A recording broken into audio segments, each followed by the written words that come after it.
നമ്മുടെ ആധാർ കാർഡിന്റെ കോപ്പി പല സ്ഥലങ്ങളിൽ നമ്മൾ എടുത്ത് കൊടുക്കാറുണ്ട്. ഉദാഹരണത്തിന് റൂം ബുക്ക് ചെയ്യുമ്പോൾ, സിം കാർഡ് എടുക്കുമ്പോൾ. ബട്ട് ഇപ്പോൾ പ്രശ്നം എന്ന് പറയുന്നത്, ഇങ്ങനെ ആധാർ കാർഡൊക്കെ നമ്മൾ എവിടെയെങ്കിലും കൊടുത്തു കഴിഞ്ഞാൽ ഒരു ദിവസം നിങ്ങളുടെ വീട്ടിലോട്ടൊരു ഫോൺ കോൾ വരും. മിക്കവാറും വാട്സപ്പ് വീഡിയോ കോൾ ആയിരിക്കും. അതിന് നോക്കുമ്പോൾ അവർ പറയും, ഞങ്ങൾ CBI ഓഫീസ് ഡൽഹി ഹെഡ്ക്വാർട്ടേഴ്സ് എന്നാണ്. നിങ്ങളുടെ ആധാർ കാർഡ് ഉപയോഗിച്ച് വിദേശത്തേക്ക് ഒരു പാഴ്സൽ കടത്തിയിട്ടുണ്ടെന്നും അതിൽ നിങ്ങളുടെ അഡ്രസ്സും നിങ്ങളുടെ ആധാർ കാർഡാണ് കൊടുത്തിട്ടുള്ളതെന്നും അതിൽ 25 ഗ്രാം MDMA അടങ്ങിയിട്ടുണ്ടെന്നും പിന്നെ അല്ലാതെ കുറേ കള്ളക്കടത്ത് വസ്തുക്കളുണ്ടെന്നും നിങ്ങളൊരു പക്ഷേ നിങ്ങൾ അറിഞ്ഞിട്ടില്ലായിരിക്കാം. നിങ്ങളുടെ ആധാർ കാർഡ് ആരും മിസ്യൂസ് ചെയ്താലും. പക്ഷേ ഞങ്ങളുടെ അന്വേഷണത്തിന്റെ ഭാഗമായിട്ട് വിളിക്കുന്നതാണ്. നിങ്ങളിപ്പോൾ വിർച്വൽ കസ്റ്റഡിയിലാണ് ഇരട്ടിക്കളെ. ഇതെല്ലാം സെറ്റിൽ ചെയ്യണമെങ്കിൽ 1.5 ലക്ഷം രൂപ ഞങ്ങൾക്ക് ബോണ്ടായിട്ട് തരണം. ബോണ്ടായിട്ട് തരുമ്പോൾ ഞങ്ങൾ ജാമ്യത്തിൽ വിടും.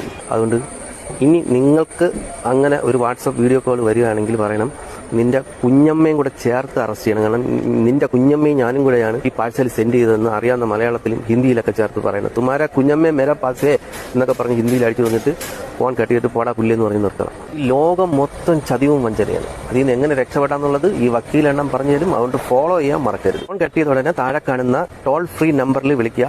സർക്കാർ പറയണമെന്ന് വെച്ച് കഴിഞ്ഞാൽ അമ്മമാർ ഇതുവഴി പിടിക്കാൻ പറ്റുമെന്നാണ്. വലിയ ഇന്റർനാഷണൽ ഗ്യാങ്ങുകളാണ്, പിടിക്കാൻ പറ്റുമെന്നുള്ളൊരു സംശയമാണ്. പിന്നെ ഇനി കുഞ്ഞമ്മയെ ചീത്ത വിളിച്ചോണ്ട് അതാണ് എൻ്റെ കുഞ്ഞമ്മയെ ചീത്ത വിളിച്ചതെന്ന് പറഞ്ഞ് നമ്മളെ പിടിക്കാൻ വരുമ്പോൾ നേരെ പോലീസ് സ്റ്റേഷനിൽ വിളിച്ച് പറഞ്ഞാൽ മതി. അവന്മാരെ നമ്മുടെ കേരള പോലീസ് അള്ളിക്കൊണ്ടുപോകും.